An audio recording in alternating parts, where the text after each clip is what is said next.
보통 미니의 모터스포츠 역사를 짚고 넘어가면 가장 먼저 그리고 많이 언급되는 게 1964년 몬테카를로 랠리잖아요. 흔히 미니가 최초로 거둔 국제경기 우승으로 알고 계신 분들이 많죠.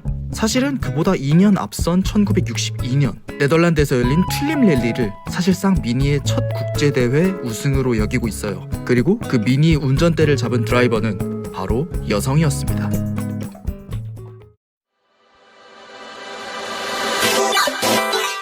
과거 모터스포츠는 지금보다 훨씬 더 남성 중심적이었던 스포츠였습니다. 하지만 시선을 조금만 달리 해보면 남성 중심적이라는 단어조차 비웃는 듯 인상적인 활약을 펼쳤던 여성 선수들은 옛날에도 많이 있었어요. F1 그랑프리에 참가한 첫 여성인 마리아 테레사 드 필리피스나 랠리 무대에서 성공적인 커리어를 이뤄낸 미셸 무통이 대표적이죠. 패트리샤 앤 모스, 줄여서 팬모스.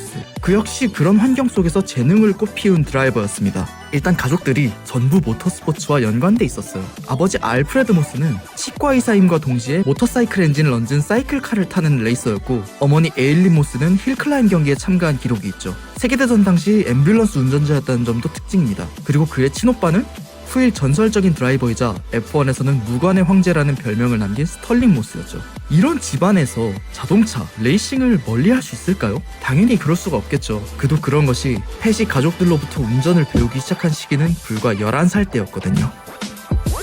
하지만 처음부터 모터스포츠에 발을 들인 것은 아니었습니다. 팬모스의 재능이 처음으로 꼽힌 스포츠는 다름 아닌 승마였거든요. 4살 때 처음으로 말을 접했고 8살 때는 조랑말 대회에 출전해 우승까지 했습니다. 승마에 대한 열정은 그에게 있어 평생을 불태울 만한 분야였고 실제로도 그랬다고 해요. 그리고 그가 18살이 된 1953년 평생 업적으로 남을 또 하나의 도전이 펼쳐집니다. 장애물 비월과 짐카나를 중심으로 올림픽 선수 수준의 승마 기량을 선보이고 있던 팬모스에게 당시 그의 남자친구이자 오빠 스털링의 매니저를 맡고 있던 켄 그레고리가 랠리 드라이빙을 소개시켜준 것이었죠. 모리스 마이너를 타고 지역 클럽 랠리에 참가해 모터스포츠 커리어를 시작한 펫은 짧은 적응 기간 내에 충분한 역량을 끌어올렸는데요. 후에 평가하길 승마로 가다듬은 균형 감각이 상당한 도움이 됐을 것이라고 합니다. 이듬해인 1954년 펫은 승마 선수로 활동하면서 모은 자금으로 트라이엄프 TR2를 구입했고 본격적인 랠리 드라이버로서 활동하기 시작했습니다. 당시 트라이엄프 TR2는 랠리부터 올로드 경주까지 아우르는 범용성과 탁월한 가성비로 많은 사랑을 받던 스포츠카였지만 그렇잖아요. 예나 지금이나 진지하게 선수 생활을 시작하면 가성비가 뭐예요? 확실하게 큰 규모의 투자가 필요해지는 게 당연하잖아요. 때문에 1955년 영국 랠리를 앞두고 트라이엄프에 선수 활동에 대한 자금 지원을 요청했습니다만 트라이엄프가 이를 거절했어요. 지역 랠리 무대에서 조금씩 존재감을 펼치며 본인이 우수한 드라이버임을 분명히 증명하고 있었는데도 말이죠. 간과된 잠재력을 알아차린 쪽은 따로 있었습니다. 바로 브리티시 모터 코퍼레이션이었죠. 산하 브랜드인 MG가 영국 경량 스포츠카라는 공통분모 아래 라이벌 관계를 형성해왔던 트라이엄프를 강하게 의식했던 게 아니었나 싶어요. MG TF1500 스포츠카가 주어졌고 영국 랠리 출전에 아낌없는 지원이 들어갔습니다. 그 결과 펫은 여성 클래스 3위를 차지하며 기대에 부응했고 BMC와의 관계는 무려 7년이나 지속됐어요. 모리스 마이너와 오스틴 힐리, 미니 쿠퍼 등 BMC 산하 브랜드의 차들을 다양하게 운전했죠. 이 기간 동안 유러피안 레이디스 랠리 챔피언십 첫 우승, 1960년 벨기에 리에주 로마 리에주 랠리 우승, 알파인 랠리 2위 등 굵직한 기록을 세우고 1961년에는 영국 랠리 최고 성적을 2위까지 끌어올리며 영국과 유럽에서의 순위를 조금씩 올려나가고 있었습니다. 62년에는 사브 96을 타고 사파리 랠리에서 3위를 하기도 했죠. 이러한 활약상은 영국 왕립 자동차 클럽으로 하여금 펫에게 올해의 드라이버상을 수여하는 데까지 이릅니다. 당시 클럽의 규칙 중에는 여성이 연회장에 입장할 수 없다는 항목이 있었거든요. 수상을 위해 클럽이 그 규칙을 일시적으로나마 중단시켰다는 점에서 사실 이 업적은 굉장했다고 볼 수 있겠죠. 그리고 마침내 팬모스에게 커리어 하이로 기록될 튤립 랠리 도전이 이어졌습니다. 튤립 랠리는 네덜란드에서 개최된 가장 오래된 랠리로도 유명합니다. 1949년 시작해 91년까지 정식 랠리 대회가 진행됐고 1992년부터 지금까지는 71년식 이전의 차로 펼치는 히스토릭 이벤트로 열리고 있죠.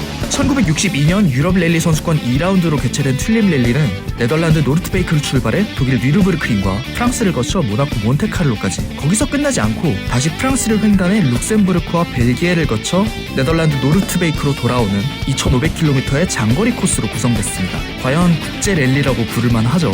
팬모스의 튤립 랠리 출전은 어떻게 보면 도전의 연속이었어요. 모터스포츠에서의 잠재력을 눈여겨본 BMC로부터 미니 쿠퍼를 제공받고 코드라이버 앤 위즈덤과 함께 여성 2인조로 엔트리에 이름을 올렸죠.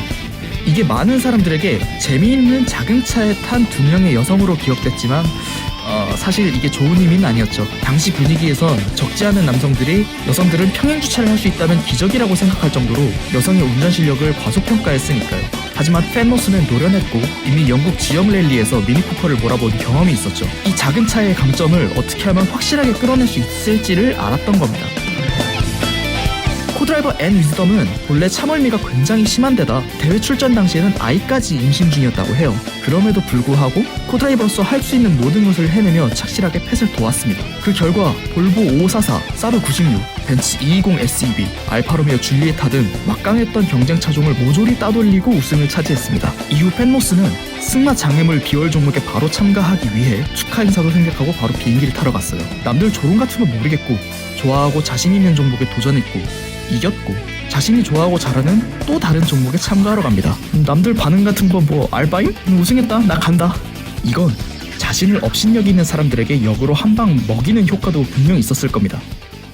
이후로도 랠리 커리어를 이어나간 펜모스의 전적은 국제 랠리 우승 3회, 포디움 7회, 유러피아 레이디스 랠리 챔피언십 종합 우승은 총 5번에 달합니다. 또 몬테칼로 랠리에서 여성 부문 최고 순위를 시상하는 쿠페 대 담을 8번이나 수상받기도 했죠. 그러는 한편 동료 랠리 드라이버인 에릭 칼손과 1963년 결혼해 딸을 낳고 1974년에 랠리 드라이버를 은퇴했습니다. 그리고 2008년 영국 bed포트셔의 자택에서 향년 73세로 숨을 거두었습니다. 딸 수지는 엄마 펜모스를 회상하며 이렇게 말했다고 합니다. 엄마는 늘 혼신의 힘을 다했고 무엇을 하든 잘했다. 하지만 엄마의 가장 좋았던 점은 모든 사람을 차별 없이 대했다는 점이다.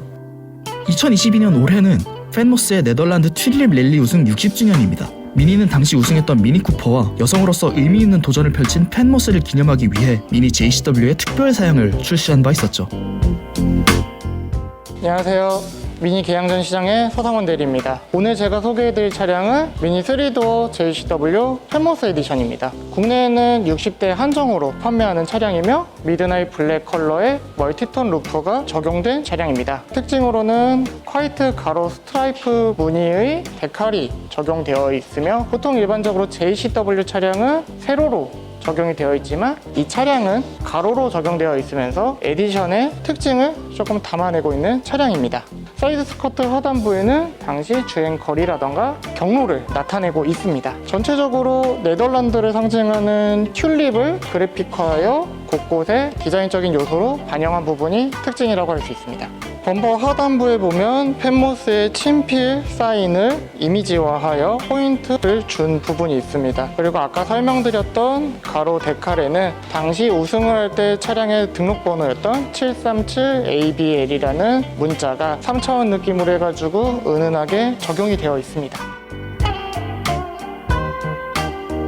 펜모스의 선수 생활 내내 오늘날보다 더 극심한 성차별과 편견이 존재했을 겁니다. 어쩌면 많은 남성들은 펜모스가 포디움에 의기양양하게 서서 트로피를 들어올리는 모습보다 곱게 차려입고 관중석에 앉아있는 모습을 더 바랬을지도 모르죠. 하지만 펜모스를 비롯한 모터스포츠 속 여성들은 각자의 능력을 발휘하며 이에 맞섰고 지금도 KT 머닝, 크리스티나 구티에레즈, 유타 클라인슈미트 같은 여성 랠리 드라이버의 활약상을 접할 수 있습니다. FIA 걸스 온 트랙이나 W 시리즈, 익스트림 E처럼 여성의 모터스포츠 참여를 독려하는 움직임도 많아졌죠. 그러나 많은 면에서 모터스포츠는 여전히 남성 중심의 스포츠로 남아있는 것도 사실입니다. 뛰어난 실력과 기술적인 전문성은 성별과 출신을 가리지 않는다는 사실을 인식하지 못할 때가 많죠. 2022년에도 모터스포츠의 평등과 다양성 측면에서 아직 해야 할 일이 많은 이유입니다. 그중 하나는 펜모스 그리고 미니와 같은 활약상과 이를 기념하는 모델이 더 자주 많이 나오고 알려져야 하는 것이겠죠. 미니 펜모스 에디션은 미니를 타고 레이싱하는 여성 드라이버에게 경의를 표하는 의미를 담아 제작된 특별한 모델입니다. 오늘 영상 여기까지입니다. 지금까지 리들리였습니다. 또 봅시다. 안녕!